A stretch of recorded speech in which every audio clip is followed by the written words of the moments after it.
Bueno, buenos días. Buenos días, Lita. ¿Cómo amanecieron? Sin novedad.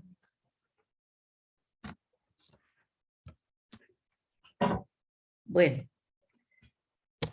bienvenidos y bienvenidas a la clase. Fíjense que el día de ayer les envié el tema que vamos a tratar el día de hoy. Y como somos poquitos, la realidad es que podemos trabajarlo como un conversatorio sobre el tema. Esto quiere decir que cada uno de nosotros, pues, si lograron leer algo sobre el tema, pues van a poder participar. Entonces, iniciando pues que eh, la clase de psicopedagogía trata sobre las diferentes líneas, podría decirse, de investigación, pensamientos de profesionales que tratan la manera de comprender la mente humana.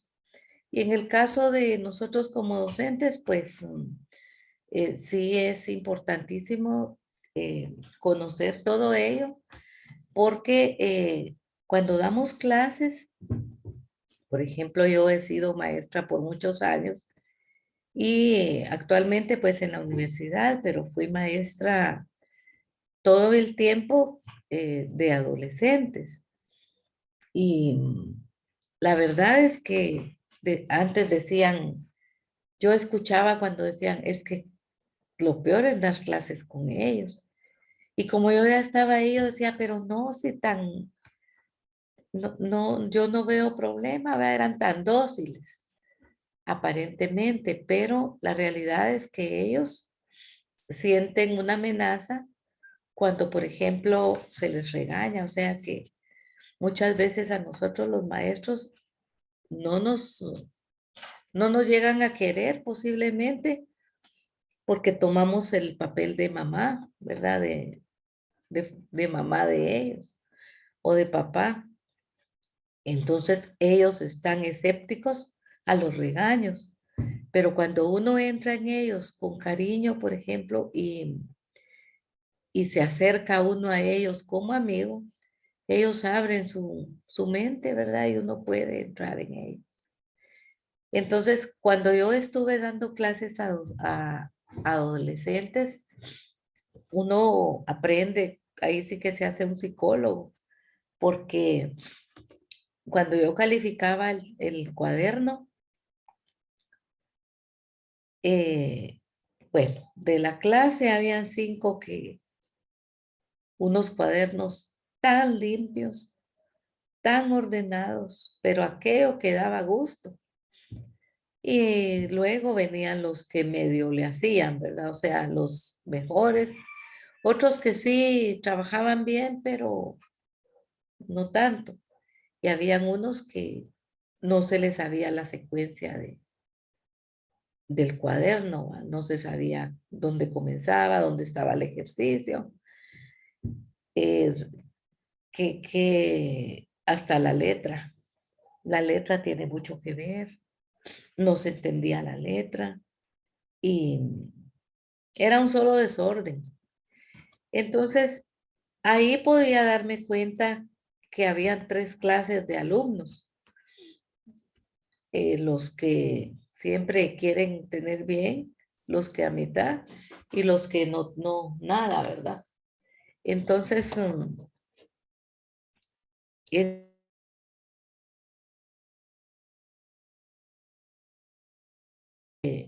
entonces ahí podemos darnos cuenta de la personalidad de los estudiantes. Entrar en ellos cuesta porque en cualquier persona, cada cabeza es un mundo y no sabemos en realidad qué estamos pensando. Por ejemplo, yo ahorita programé mi clase, eh, estoy desarrollando el curso y todo, pero vamos a suponer que yo tengo un problema grave Estoy aquí con ustedes, pero mi mente está lejos de aquí. Entonces, es tan difícil em, predecir lo que otra persona piensa, ¿verdad? Aunque conozcamos a la persona, a veces personas que están cerca de nosotros se suicidan y ni el mejor amigo sabe, pero ¿por qué va? ¿Qué pasó? Entonces, estos pensamientos que vamos a estudiar en este curso, que es estamos comenzando con el conductismo, pues nos ayudan de alguna manera a poder comprender muchas cosas de los estudiantes en este caso, ¿verdad? Pues me estaba informando sobre el conductismo y la verdad es que estos pensadores han hecho experimentos con personas y con animales y lo que trataba, pues trata este pensamiento es que por los seres humanos lo actuamos como por costumbre, ¿verdad? Eso era lo que ellos manifiestan, ¿verdad? Que por costumbre o porque aprendemos algo, por ejemplo, aprender a escribir, por ejemplo, ¿verdad? Hemos aprendido a escribir, pero hay un proceso. Y los estímulos, también habla de los estímulos, por ejemplo, tiene mucho que ver el maestro, ¿verdad? Porque hay maestros que motivan y esa motivación a la par del aprendizaje es lo que hace que este estudiante mejore, ¿verdad? En su aprendizaje. Entonces, yo tengo aquí un material para ver, pero antes de compartírselos, voy a preguntar qué saben acerca del conductismo. Entonces vamos a comenzar con Elder. Yo creo que está por ahí Elder. Elder, buenos días.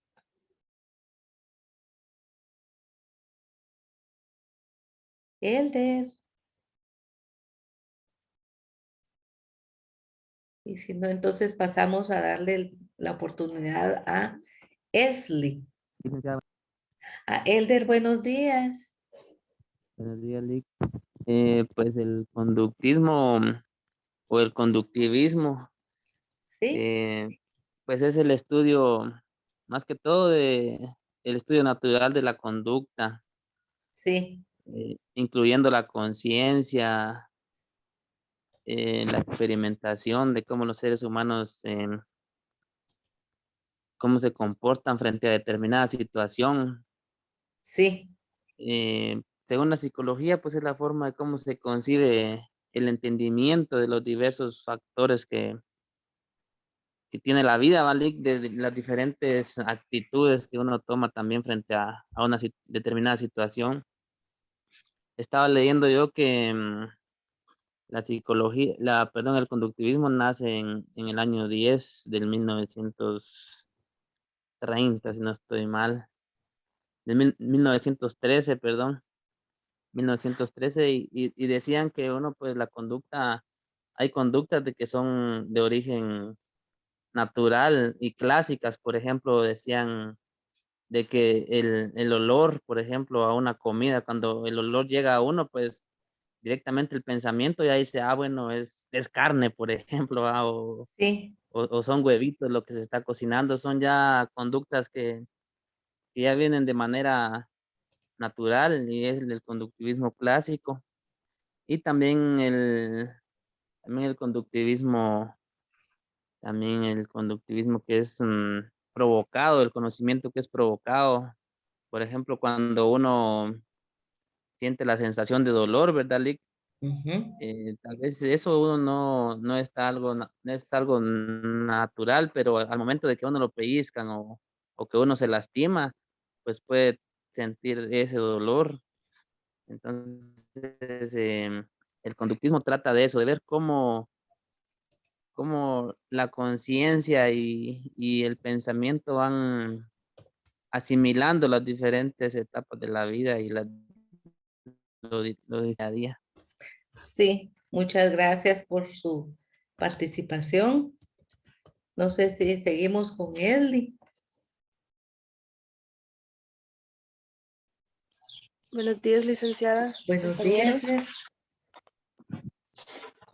Sí, el conductivismo es la corriente, es una corriente de la psicología, más que todo que se basa en el comportamiento, en la conducta del ser humano, que en este caso es la conducta que estamos estudiando y que explica cómo es que suceden las cosas por medio de estímulos.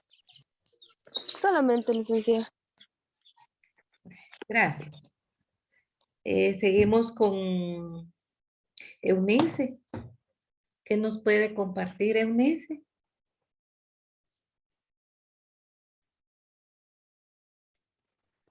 Buenos días, licenciada. Buenos días, Eunice.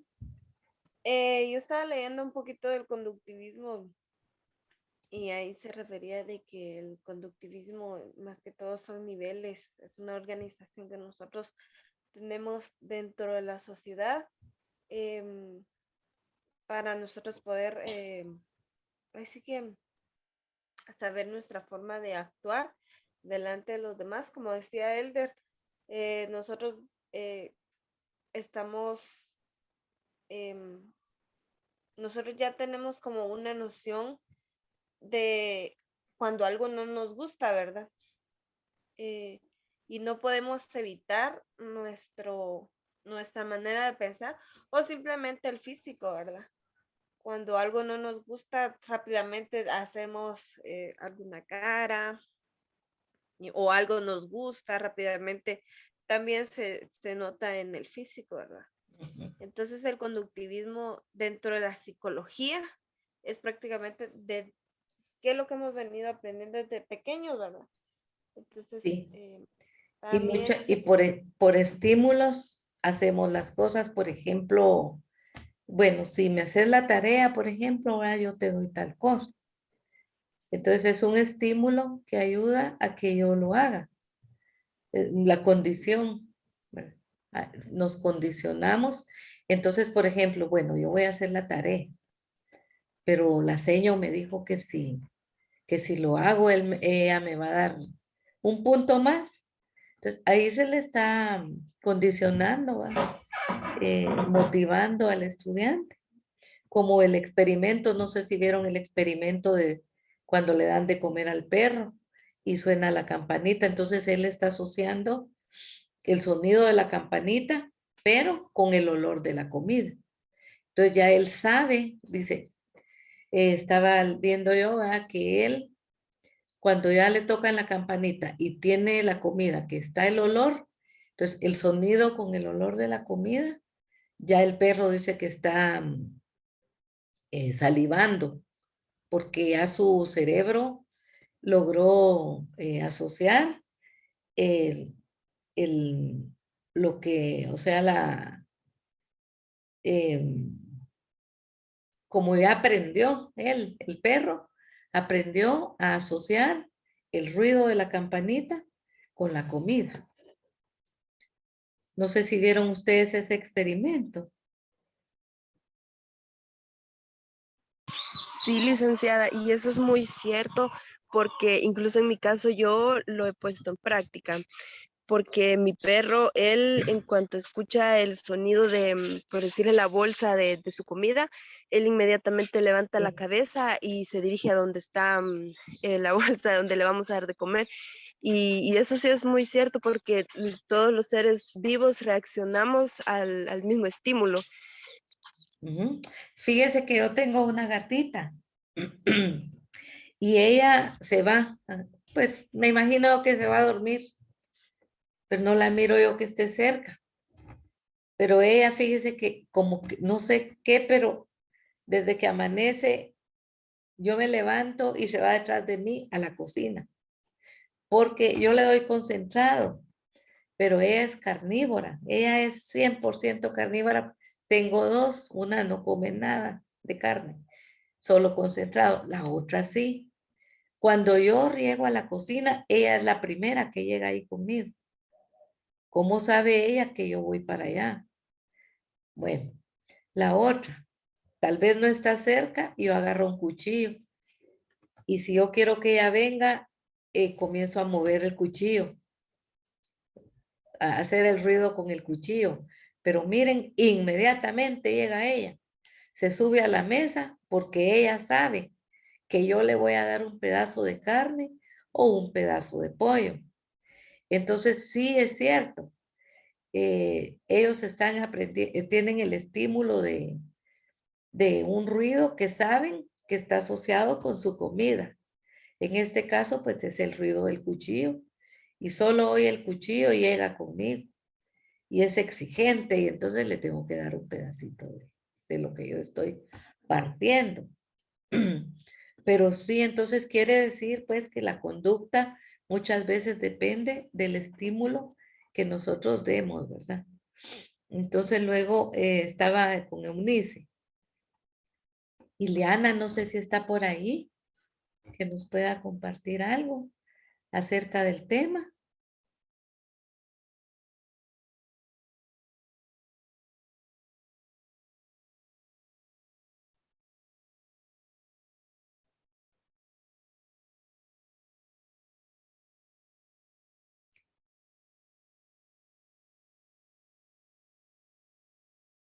No la deja activar el micrófono. Salga. No sé si me escucha, Ileana. ¿Me escucha, Ileana?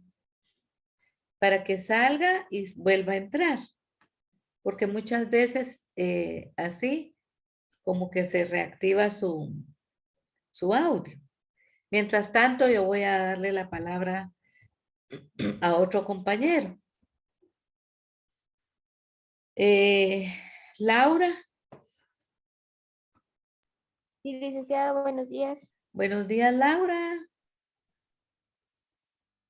Em, en mi aporte al conductismo, como bien, recalcando lo que decían los compañeros, es un estudio hacia la conducta humana y cómo reacciona ante determinados, tanto los humanos como los animales, como bien se decía, se puede observar esto, Sí, que es una conducta va a variar, depende a la situación en la cual esté expuesta un individuo. ¿algo más? Em, Sí, como bien decían los compañeros, el ser humano y, bueno, todo ser vivo tiene este reflejo, son reflejos que se tienen o estímulos ¿no? ante los estímulos que se presentan. Entonces, como bien el cuerpo ya sabe, también el reflejo cuando uno va caminando y tiene eso de que se va a caer, Sí. reacciona ante ciertas conductas. Sí es reacciones, entonces muchas veces aprendemos por estímulos. Eso creo que es lo del conductismo, ¿verdad? La conducta. O sea, de hecho, conductismo, estamos aprendiendo la conducta de alguien, ¿verdad? Y ellos, los pensadores, pues ellos dicen que eh, hay algo que nos hace a nosotros aprender, ¿verdad? Algún estímulo tenemos que tener para, para poder eh, aprender, ¿verdad? Más que todo. Entonces seguiríamos con Normi Carías. Normi, no sé si está por ahí. Mm, Bien, Licta, buenos días. Buenos Buenos días, días, compañeros. Normi. Ahí sí que aportando siempre un poquito a lo que ya han comentado mis compañeros y los ejemplos que ha dado usted, que ahí sí que todo tiene relación, porque estaba leyendo yo también un poquito del conductivismo, ¿verdad? ¿Sí? Y de un autor que ese sí se me fue el nombre, que decía él, ¿verdad? De que con el conductivismo lo que él aplicó, dice, fue la observación, que es lo que se dedicó a observar la conducta del ser humano. Ujú. como decían mis compañeros, ¿verdad? Él observaba cuál era la reacción que uno tenía ante cualquier situación que el ser humano presentaba, ¿verdad? Por ejemplo, si en su caso pues presentaba alguna pérdida de algún ser querido o algo que a uno le fuera a causar alguna tristeza, ¿cómo es que nosotros reaccionábamos ante esos sucesos?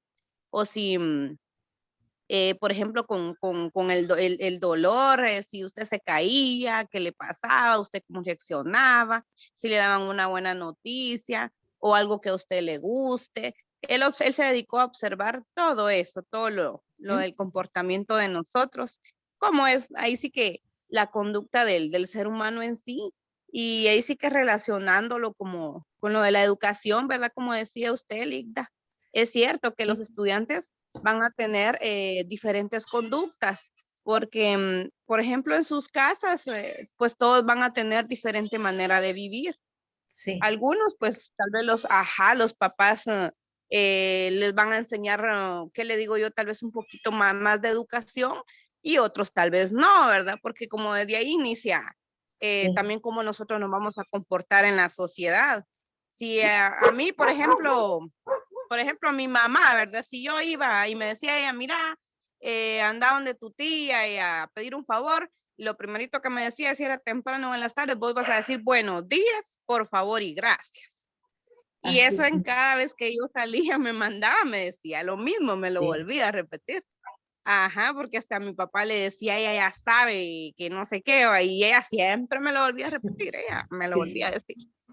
sí. Ajá, y otros, ajá, que no les van a decir si llegan a tal lado, ahí decir buenos días, ¿no? Que es simplemente el mandado que dieron y llegan los niños y dice mi mamá que si no le hace el favor de venderle una libra de azúcar, ¿verdad? Sí, Entonces, ujú, ajá, yo pienso sí, pues que de ahí también va a variar la conducta de los estudiantes, siento yo, porque sí, igual si en su hogar hay violencia y todo eso, pues así se va a ir formando la conducta de ellos también, ¿verdad? exactamente. Y ahí pues Ah, el papel del maestro, ¿verdad? Que tenemos que apoyarles. Es difícil porque posiblemente es el tiempo, pero por ejemplo, cuando yo veía que había un estudiante que tenía problemas, le decía, mire, ahí llega la hora de recreo, quiero hablar con usted. Vaya, señor. Ya se sentaba conmigo, le decía, mire, ¿y por qué? ¿Qué le pasa? ¿Por qué usted no quiere estudiar? Mire, fíjese que esto. Entonces ya cuando yo le comenzaba a decir, mire, mire, usted para mí es importante, le decía yo, que yo lo quiero ayudar. Entonces ya ellos se abrían y decían, viera, señor, que yo una vez me enteré, dice él, me decía una estudiante, que fíjese que mi papá no es mi papá, ¿va? O una vez me contó una señorita bien bonita y alegre y todo, pero se acercó a mí y me contó que la habían violado. Y así cosas así, pues que uno se entera y que solamente con que ellos le confíen a uno algo que tienen guardado, eso es liberarse, porque hay cosas y ellos jovencitos no fácilmente liberan algo que les está pasando. Algo serio, por ejemplo, que me violaron, ¿verdad? Y el que me violó fue mi tío. Imagínense, entonces esas cosas ni la mamá tal vez lo sabe y se lo llegan a contar a uno de maestro, entonces uno comprende la actitud del estudiante o apoyar a esta persona porque ellos tienen tendencia a suicidarse, a unirse a una mara, a hacer cosas pues por lo mismo que cargan ellos en su pensamiento. Rita, no sé si está por ahí. Buenos días, Ligda. Buenos días, Rita. Yo estaba leyendo de que el conductismo fue establecido o propuesto por el psicólogo Watson y él estableció o se basaba en el estudio de la conducta humana observable y también identificó que ésta modificaba el comportamiento de las personas a través de lo que era el proceso de estímulo y respuesta. Entonces, de ahí fue donde se enfatizó que el objeto de estudio no era la conciencia, sino que eran las relaciones que se formaban dentro del estímulo y las respuestas que las personas llegaban a tener. También otros autores, otros psicólogos establecían el conductismo como condicionamiento voluntario, que era el que nosotros teníamos o las personas tenían inconscientemente, o cómo reaccionaban a través de los reflejos o estímulos que se les establecían, por ejemplo, alrededor o en su entorno, ¿verdad? Que todo influía en lo que tenían a su alrededor. También estaba el condicionamiento operante, que era aquel que más que todo cuando uno tenía como la atención o sabía sobre ciertas cosas. Entonces, por ejemplo, cuando hablaban ustedes de que uno reaccionaba al olor, uno ya sabe que es comida, ¿verdad? Entonces uno ya tiene conciencia o tiene o sabe que son las cosas, pero en cambio cuando es involuntariamente uno reacciona, ahí sí que sin saber o sin querer. Sí, gracias. Le agradezco mucho. No sé si está Ileana por ahí. Yo no Sí, le... buenos días. Ah, buenos días, Ileana, le costó, ¿verdad? Sí, pero ahorita mejor no desactivé el micrófono, lo dejé encendido. Ah, bueno. Sí, también estaba viendo, estaba leyendo un poco aparte de las ventajas y desventajas que tiene el conductismo, más que todo en las aulas, dice, porque a veces los catedráticos ocupan técnicas conductistas empleadas en el método educativo, pues estimulando el estudio, el esfuerzo, el aprendizaje y a veces reforzar negativamente las conductas contrarias.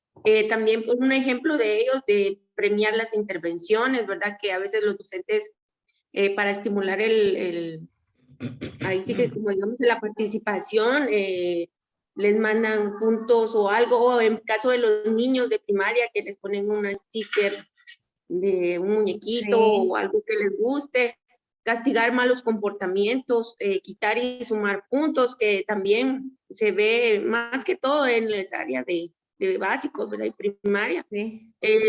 Antes, cuando eran clases presenciales, que uno se levantaba cuando el profesor entraba, si copiaban, entonces tiene ventajas porque nos estimula a cierta manera a hacer algo, pero en otras desventajas porque no todos tenemos la misma conducta de aceptarlo, unos reaccionamos enojados y otros, ay, que me van a dar puntos por ganar, ¿verdad? Entonces ahí sí que depende de la conducta y el carácter de cada persona, es como reaccionamos a eso.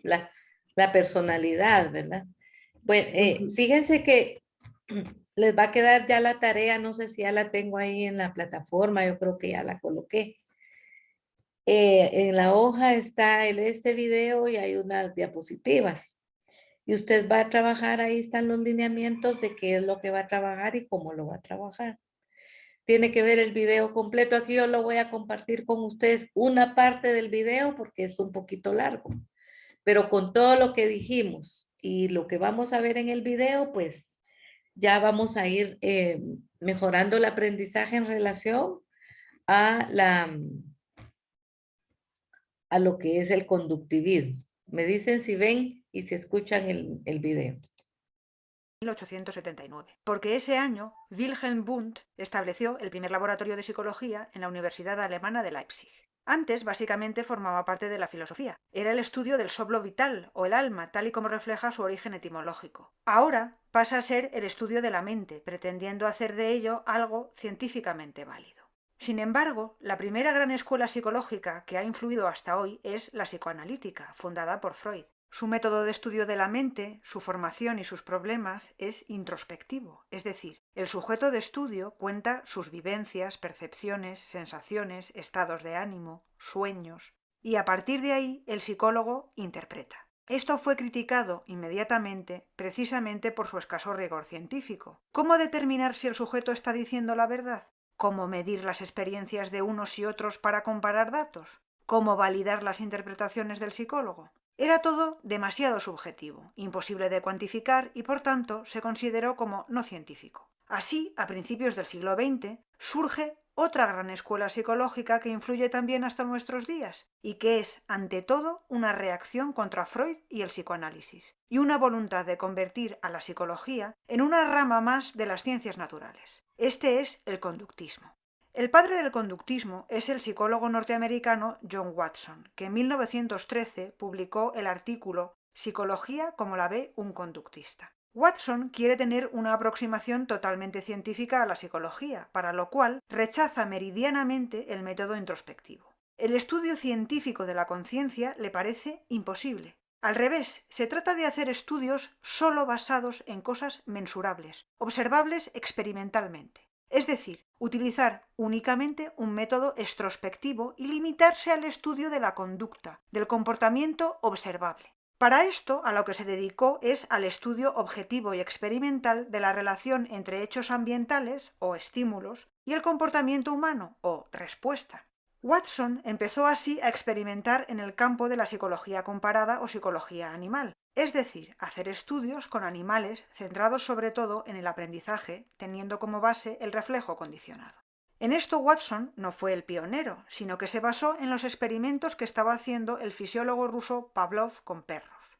Pavlov consigue el condicionamiento clásico en perros, asociando enseñarles la comida que les va a dar al sonido de una campana.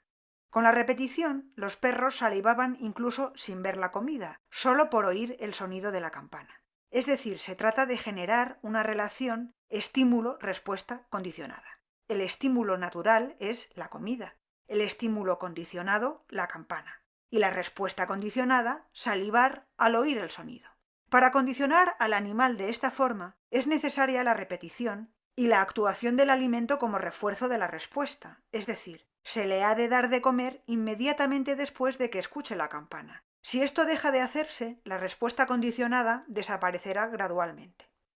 Watson creyó que Pavlov había encontrado la base fundamental del aprendizaje, no solo aplicable a animales, sino también a humanos. La relación estímulo-respuesta y la existencia de un refuerzo. El objetivo de la psicología, que es el estudio de la conducta, será para Watson predecir, dado un estímulo, qué reacción producirá, o dada una reacción, establecer la situación o estímulo que provocó esa reacción. Para Watson, la práctica totalidad de la conducta humana es aprendida, y la comprensión del proceso de aprendizaje es básica para esclarecer los misterios de la conducta humana. El hecho de que centre el proceso de aprendizaje en las relaciones estímulo-respuesta descubiertas por Pavlov muestra además que desde el principio el conductismo se aleja del psicoanálisis o de la aproximación mentalista a la psicología por una concepción de tipo filosófico. Para los conductistas, la mente en sí en realidad es poco o nada, es moldeable, responde solo a estímulos y por tanto animales como personas podemos ser condicionados para lo que sea. De hecho, Watson llegó a afirmar que si se le permitía educar a niños como a él le pareciese, podría generar los comportamientos que fuera. Además, no se quedó solo en palabras. En 1920, Watson publicó los resultados de su experimento más famoso, que incluye a una rata blanca de laboratorio, pero también a un bebé de 11 meses, el conocido como experimento del pequeño Albert. Watson dejó al bebé jugar con la rata blanca y verificó que en principio esta actividad era agradable y divertida para el niño. Tras esto, procedió a asociar que el niño quisiera acariciar o tocar la rata con fuertes martillazos en una barra de metal situada a espaldas del bebé, e insoportables para él, que comenzaba siempre a llorar aterrado, hasta que por último el bebé generó fobia no solo a esa rata, sino a cualquier animal o tejido de pelo suave como el de la rata, al que asociaba ya el miedo que le producía el sonido de los martillazos. Todavía hoy se discute sobre la identidad del pequeño Albert, del que sí se sabe que no fue liberado de su condicionamiento por Watson tras el experimento. Gracias a los trabajos de Watson, cuyos experimentos desde luego hoy serían considerados como no éticos, el conductismo invadió la psicología de Estados Unidos hasta los años 50. El más famoso de los conductistas fue B.F. Skinner, que llevó las tesis de esta escuela hasta sus últimas consecuencias con su conductismo radical. Desde los años 30, Skinner realizó todo tipo de experimentos con animales para poder estudiar cómo influyen en su conducta y su aprendizaje de la misma los estímulos y, sobre todo, los refuerzos. Skinner se basa en realidad en los trabajos previos de Edward Lee Thorndike, quien ya en los últimos años del siglo XIX había experimentado con animales para estudiar su proceso de aprendizaje. El experimento más famoso de Thorndike consistió en observar el comportamiento de gatos hambrientos encerrados en una caja de la que solo podían salir moviendo una serie de mecanismos. Para alcanzar la comida que ven fuera de la caja, deben conseguir salir, y su respuesta es probar todo tipo de movimientos hasta que, casualmente, accionan el mecanismo que los libera. Tras numerosas repeticiones, aprenden a utilizar el mecanismo y salir de la caja rápidamente cada vez que se les coloca en ella. Así, Thorndike concluyó que el aprendizaje es producto de un proceso de tanteo, de prueba y error, en el que el primer acierto es casual, y enunció la ley del efecto, según la cual una conducta que produzca un resultado satisfactorio tenderá a ser repetida, al igual que una conducta que produzca resultados desagradables tenderá a ser evitada. Skinner parte de aquí y de la definición de condicionamiento clásico. En su radicalidad conductista, se aleja de Thorndike en lo que considera elementos mentalistas de su análisis, porque Thorndike sí hace referencia a los deseos del sujeto del experimento, a su intención. Skinner solo quiere observar la conducta y eliminar cualquier rastro de mención a la mente, la intención, la conciencia, los deseos, los instintos. Asimismo, el condicionamiento clásico le parece insuficiente, porque hace referencia solo a conductas reflejas o reflejos condicionados, como salivar o llorar. Él define lo que él llama condicionamiento operante. Ahora se trata de una conducta que implica una acción consciente por parte del sujeto, y para estudiarlo crea la conocida como caja de Skinner, un perfeccionamiento de la caja puzzle que utilizó Thorndike. En la caja de Skinner hay una palanca que puede ser accionada por el animal que se introduce en ella, normalmente una rata.